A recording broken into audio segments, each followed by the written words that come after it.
कहानी London England पहुंचती है, जहां एजेंट नाथन डायरेक्टर केएच को एक हाई स्टेक्स मिशन के बारे में ब्रीफ करता है। 2 रात पहले एक बेहद जरूरी शिपमेंट चोरी हो गया था और उसे वापस लाना बहुत जरूरी है। जब खान पूछता है कि उस शिपमेंट में क्या था, तो नाथन कबूल करता है कि उसे नहीं पता, बस इतना मालूम है कि इसे ब्लैक मार्केट में $10 बिलियन में बेचा जाने वाला है, जिससे हाई प्रोफाइल आतंकवादी आकर्षित हो रहे हैं। नाथन को पूरी छूट दी जाती है कि वह अपनी टीम बनाए और किसी भी कीमत पर उस आर्टिफैक्ट को वापस लाए, जिसका कोड नेम द हैंडल है। नाथन का पहला रिक्रूट ऑनरसन होता है, एक बेहतरीन एजेंट। हालांकि पिछले कुछ सालों में वह थोड़ा अस्थिर और अजीब हो गया है, उसे अजीब फोबिया हो गए हैं और वह एक लग्जरी वेकेशन लाइफस्टाइल जी रहा है। अगले दिन नाथन मोरक्को पहुंचता है, जहां वह ऑनरसन से मिलता है और उसे याद दिलाता है कि उसने अपनी छुट्टियों पर $2 मिलियन से ज्यादा उड़ा दिए हैं। अब उसे इसके बदले कुछ काम करना होगा। ऑनरसन इस शर्त पर राजी होता है कि उसकी लग्जरी लाइफस्टाइल बनी रहेगी। इसके बाद वे सीधे मैड्रिड के लिए उड़ान भरते हैं, जहां बाकी टीम जेजे और सारा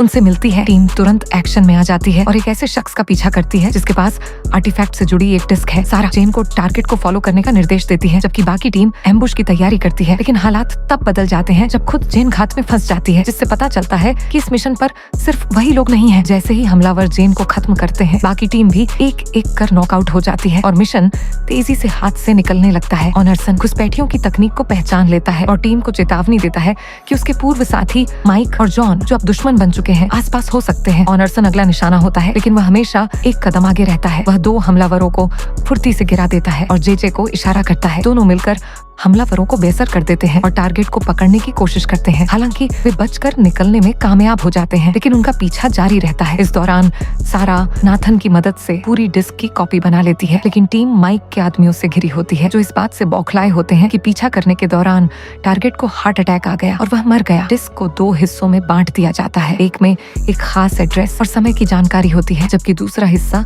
इतना गहराई से एनक्रिप्टेड होता है कि सारा तक उसे डिकोड नहीं कर पाती। नाथन फैसला करता है कि वह मरे हुए शख्स की पहचान अपनाकर खुद खरीदार से मिलेगा। इस फेशियल रिकॉग्निशन के जरिए टारगेट की पहचान बेन हैरिस के रूप में होती है, जो कुख्यात आर्म्स डीलर ग्रेग साइमंस का करीबी एसोसिएट है। चूंकि ग्रेग तक पहुंचना बेहद मुश्किल है, इसलिए उससे मिलने का एकमात्र तरीका उसकी पार्टी में इनवाइट हासिल करना है। इस काम को अंजाम देने के लिए वे डैनी को शामिल करते हैं, एक फेमस एक्टर और ग्रेग का जबरदस्त फैन। उसे मजबूर करने के लिए सारा उसके फोन से मिली एक स्कैंडलस फुटेज का इस्तेमाल करती है, जिसमें वह अपनी भाभी के साथ नजर आता है। योजना उम्मीद से भी बेहतर काम करती है। जब ग्रेग को पता चलता है कि डैनी फ्रांस में होगा, तो वह उसे पार्टी का इनविटेशन भेजता है, साथ ही $10 मिलियन का चेक, ये साबित करते हुए कि वह सच में उसका सुपर फैन है। पार्टी में पहुंचकर डैनी ग्रेग को इम्प्रेस करता है, जिससे टीम को यह देखने का मौका मिलता है कि ग्रेग का असिस्टेंट ही उसका फोन मैनेज करता है। सारा को उसके करीब जाना होगा, लेकिन चीजें तब जटिल हो जाती हैं जब माइक अचानक पार्टी में आ धमकता है। अब एक रेस शुरू हो जाती है। ऑनरसन और माइक दोनों ग्रेग के फोन तक पहले पहुंचने की कोशिश करते हैं, जबकि सारा कुछ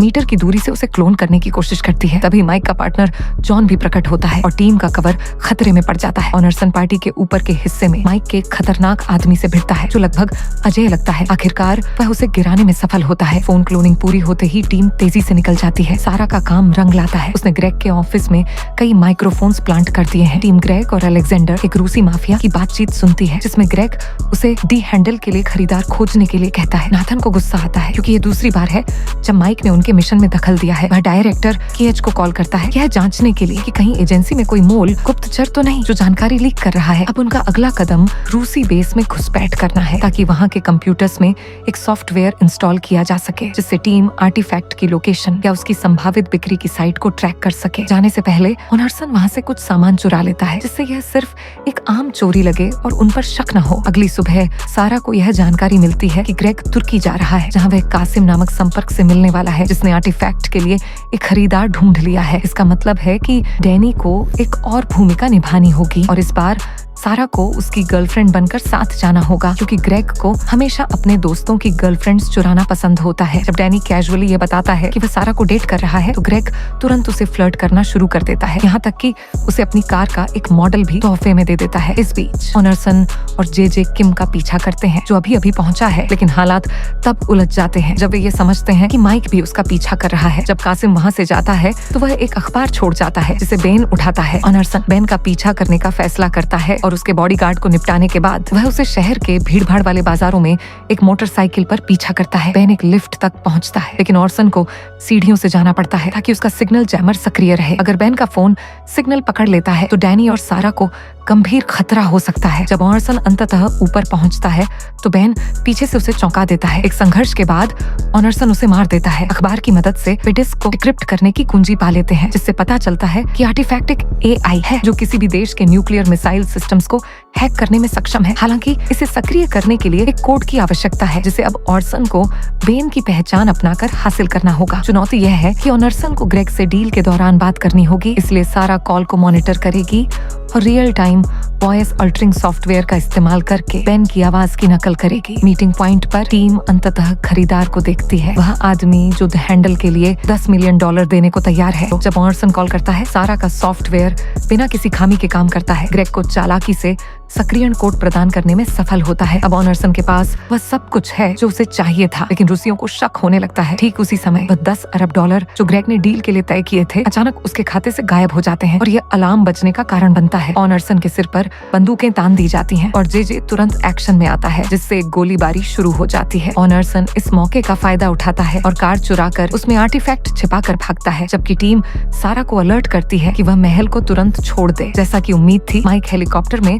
हथियारों के साथ आता है, रूसियों को खत्म कर देता है और अपने आदमियों को ऑर्सन का पीछा करने के लिए भेजता है ताकि वह आर्टिफैक्ट को हाथ से जाने न दे। डैनी एक कार को हॉट वायर करने में सफल होता है और जैसे ही सारा गैरेज की तरफ जाती है, वह ग्रेग से सामना करती है जो उसे फ्लर्ट करता है। सौभाग्य से उसे इस बारे में कोई संदेह नहीं होता। जब तक सुरक्षा टीम ग्रेग को घटनाओं की जानकारी देती है, डैनी और सारा पहले ही भाग चुके होते हैं और एक और हाई स्पीड पीछा शुरू हो जाता है। इस बीच माइक स्थिति पर पूरी तरह से काबू पा लेता है, रूसियों को नष्ट कर देता है और आर्टिफैक्ट को सुरक्षित कर लेता है। ठीक उसी समय जब हेलीकॉप्टर ऊंचाई पर उड़ता है और जे एक निर्णायक शॉट मारता है, जिससे ऑर्सन को बचाया जाता है। इस बीच डैनी को रियल लाइफ में मूवी स्टंट्स का सहारा लेना पड़ता है, क्योंकि वह गोलीबारी से बचते हुए तेजी से सड़क पर भागता है। जैसे जैसे हाई स्पीड पीछा तेज होता है, सारा अपनी कंप्यूटर स्किल्स से कहीं ज्यादा कुछ साबित करती है, जबकि डैनी अपनी भूमिका निभाने के लिए तैयार होता है ताकि वे जीवित बच सके। सौभाग्य से ऑर्सन हेलीकॉप्टर में आकर रास्ते को साफ करने के लिए कुछ मिसाइलें दागता है। जब टीम सुरक्षित हो जाती है, नाथन उन्हें सूचित करता है कि माइक ने प्रतिद्वंद्वी एजेंसी से पलायन कर लिया है और आर्टिफैक्ट का उपयोग अपने फायदे के लिए करने की योजना बना रहा है। सीमित विकल्पों के साथ ऑर्सन ग्रेग का सामना करने के लिए लौटता है। सारा ग्रेग से यह स्वीकार करवाती है कि उसने उसके सभी क्लाइंट्स और उसके सर्वर से सारे रहस्य चुरा लिए हैं। फंसे हुए ग्रेग ने सहयोग करने का निर्णय लिया और आर्टिफैक्ट के बारे में माइक की योजना का खुलासा किया। वह बताता है कि ट्रेंट और अर्नोल्ड, जो बोट पार्टी में मौजूद थे लेकिन कम प्रोफाइल पर थे, वे दुनिया के 90% सोने की आपूर्ति पर नियंत्रण रखते हैं। उनका लक्ष्य दी हैंडल के AI को फिर से प्रोग्राम करना है ताकि एक ग्लोबल पावर ग्रिड फेलियर उत्पन्न किया जा सके, दुनिया को एक नए अंधेरे युग में डुबोते हुए, जहां सोना ही एकमात्र मुद्रा बन जाएगी और वे दुनिया के सर्वोच्च शासक बन जाएंगे। उस रात ऑर्सन और टीम हरकत में आती है, जबकि ग्रेग और डैनी BAIT के रूप में काम करते हैं। ग्रेग की मौजूदगी एक ग्लोबली कुख्यात अपराधी के रूप में डैनी की एक्टिंग को परखने के लिए टेस्ट बनती है। ग्रेग जल्दी ही ट्रेंट और अर्नोल्ड को याद दिलाता है कि उसे इस डील के लिए अपनी $1 अरब की कमीशन नहीं मिली है। अहंकार के साथ वे उसकी मांगों को नकारते हुए कहते हैं कि माइक ने काम पूरा किया है तो कमीशन उसका है। ग्रेग ठंडे मन से जवाब देता है कि वह अपना पैसा पाने के लिए बहुत दूर से आया है और बातचीत को बढ़ाने से पहले वह एक संक्षिप्त डेमोन्स्ट्रेशन का अनुरोध करता है। अचानक मिसाइलें बरस पड़ती हैं जो उनके संचार टावरों को नष्ट कर देती हैं। शांति से ग्रेग डैनी को निर्देश देता है कि वह दस्तावेज वितरित करे, जिसमें उनके सभी परिवारों के नाम